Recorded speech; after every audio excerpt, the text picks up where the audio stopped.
just want you to know that I have cast a protection spell around my stump. You know, it's been a long time since somebody's had the balls to come out here. I'll admit, I'm impressed that you made the treacherous journey. So I suppose you've heard of me, the Great Looch. No? You haven't heard of me? That's fine. Perhaps this was just in your azimuth. Perhaps you have come to see one of the other magnificent performances around this bog, and I am just before them. Regardless, now that you are here, you shall listen to my tale. I'll get to it then, we only have 15 minutes. I have lived in this bog for as long as I can remember. I don't know how or when I got here, only that it is all I have ever known. For a long time, it was just me, the bog, and its other various beings. But as the world evolves, so do the creatures upon it. A small group of people saw the beauty of the bog and decided to live alongside such a magnificent place.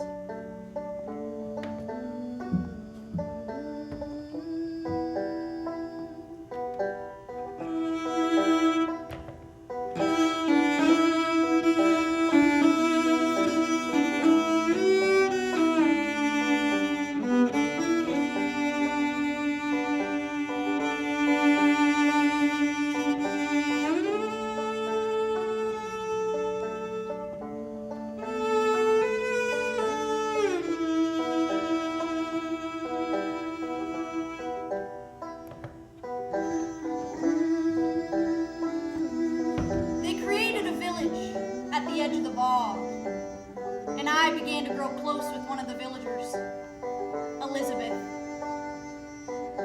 She stood tall, with curious eyes, like she was unburdened by the forever changing world. I watched her for months, traversing through the landscape, observing her thoughtful and peaceful nature. Eventually, I had to say something. I felt this draw towards her. Hello. She looked towards me, eyes wide with recognition, and just a little bit of fright. She had never heard a frog speak before.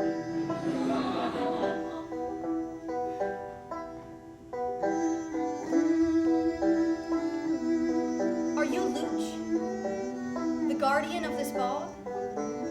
I had heard of your tales, but I did not think them to be true. She had heard of me. After a while, we became friends.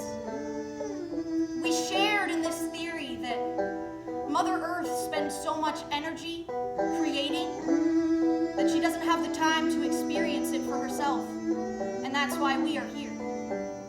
So, we would go on walks around the bog every single day to feel the heartbeat of the earth. One day, as we were walking through the bog, we watched as her husband found something within the stream. A glistening in the dirt. A glimmer of gold. He took it up in one hand and he ran, his joy and excitement pulling him towards the riches. Then he came back and began sifting through the dirt with this strange little pan. Moment after moment, he screamed out with joy as he found nugget after nugget of gold. The land was rich with it.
life we had once known.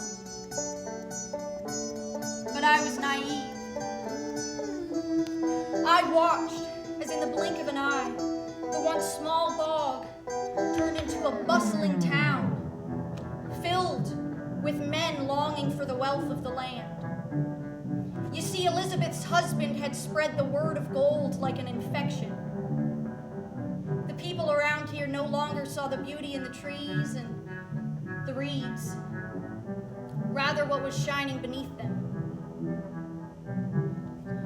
All the villagers who had originally come here, they were pushed out of their homes by the man of the new age looking to gain his footing. The only ones that stayed were Elizabeth and her husband. We lived in a different world now.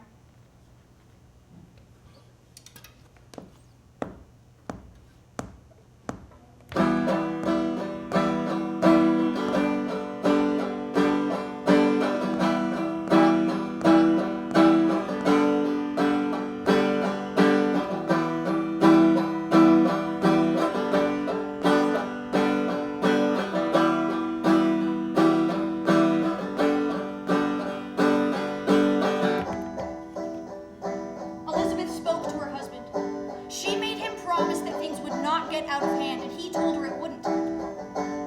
They came up with an agreement. Him and his men could sift through all the dirt they wanted, panning for their nuggets of gold, but they could not mine within the bog. He told her they wouldn't. But still, I began to feel weak. This bog, once full of life, began to fade. The very earth beneath us had grown sick. One day, as Elizabeth and I were patrolling the bog, we stumbled into a desolate zone. It smelled of death and decay. The ground was orange and hard, and the plants were brittle. I had never seen anything like it. It was kind of beautiful in its own way. We followed the trail until we came to the base of one of the mountains just outside the bog. And that's where we saw it. The men, the miners, coming out of a hole in the mountain and dumping their waste into the ground. They had begun to mine. You see, to extract gold from its ore, they use a mixture of mercury, arsenic, cyanide, and lead. Their toxins leached into the home I loved. I begged them to stop, but they could not hear me. To them, I was just a frog croaking on the ground. Elizabeth spoke to them. She reminded them of the deal that they had made, and they reminded her that no deal had been broken, for they were not mining inside the bog, but around it. She told them that they couldn't dump their waste here, and they told her that it was not their problem. They were merely doing as they were told. It was her husband who gave the orders. Elizabeth left with a sureness in her step. She had to go talk to him.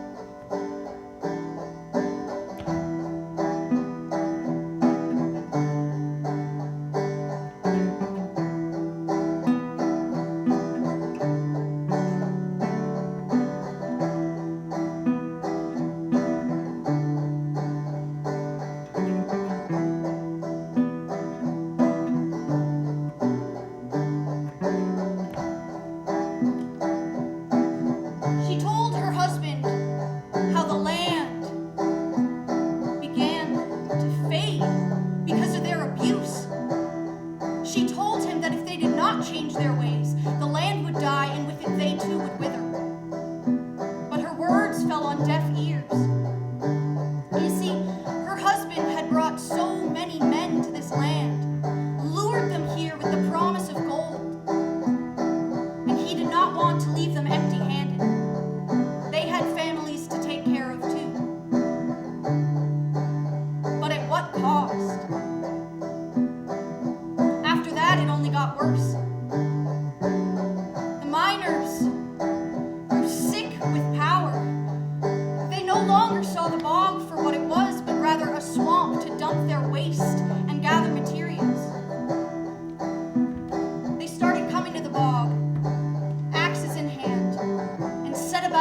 tearing down the trees.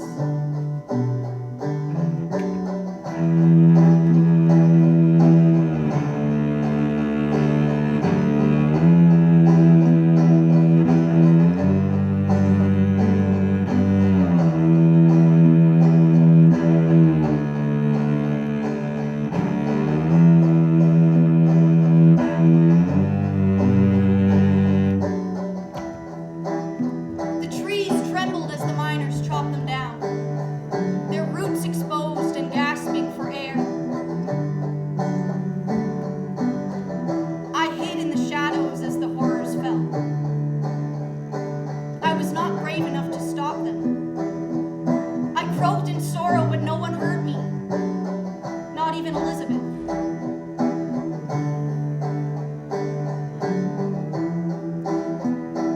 I could still hear the whisper of the wind telling me my next line.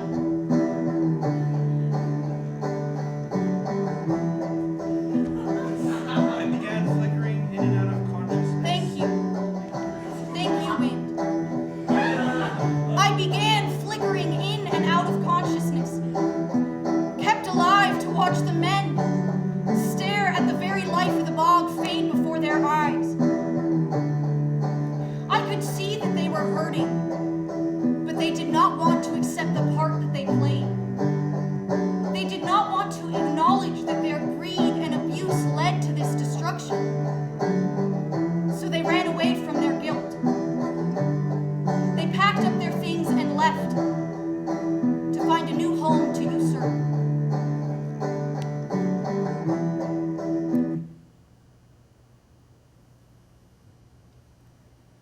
The bog now lay still, silent.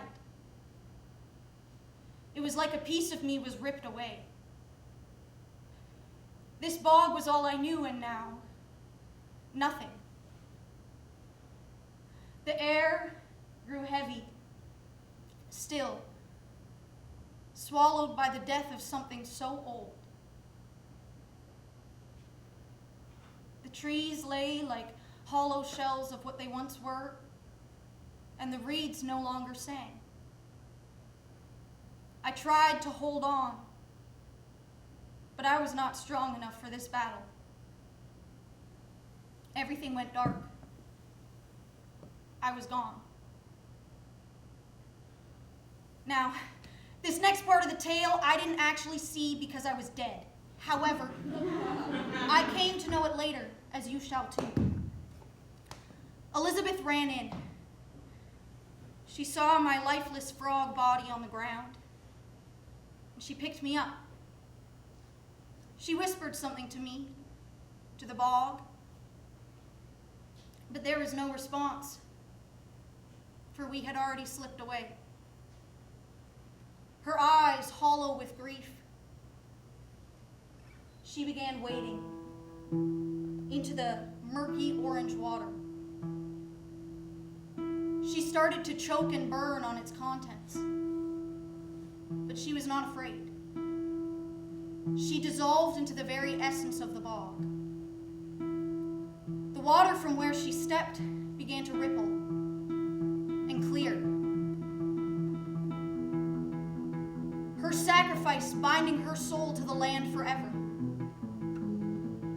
Her essence woven into the roots of the trees, into the flow of the water, into the very breath of the earth. Life would return, but the price had been paid.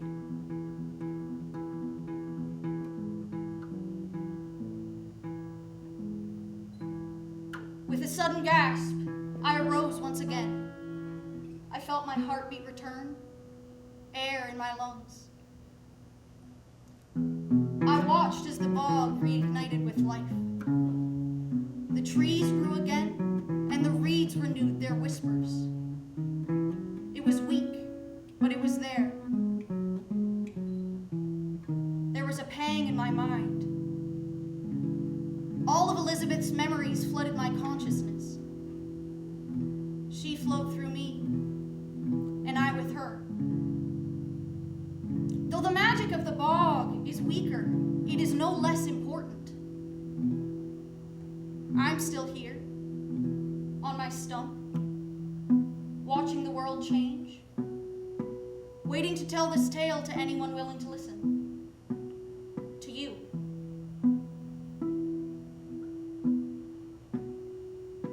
But they keep coming back. The men. They long to return to the gold that they left behind. And I fear I'm not strong enough to hold them off forever. But I guess that's where you could help me.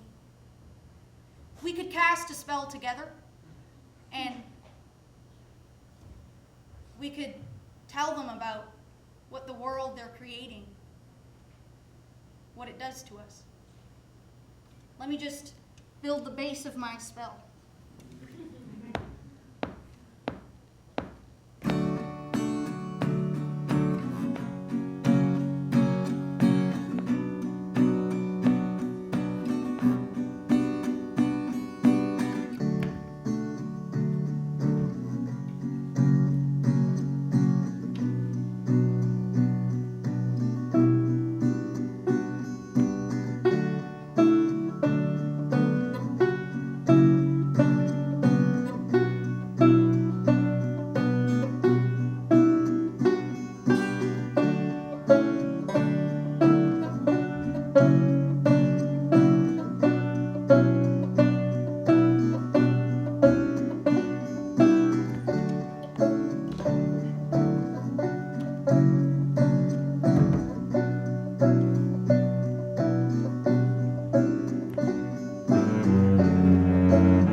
Resets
guys, that's so beautiful. Okay, thank you, Clayton.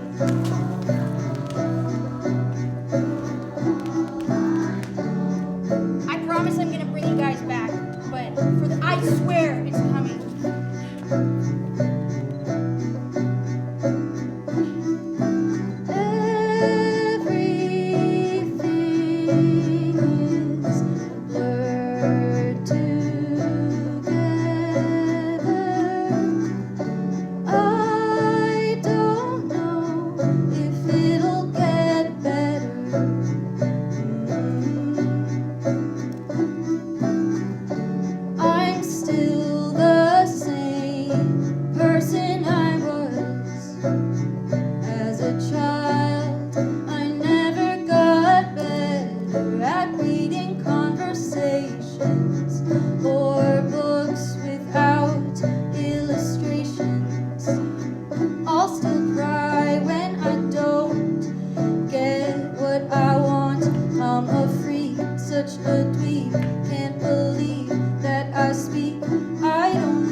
But I don't really care.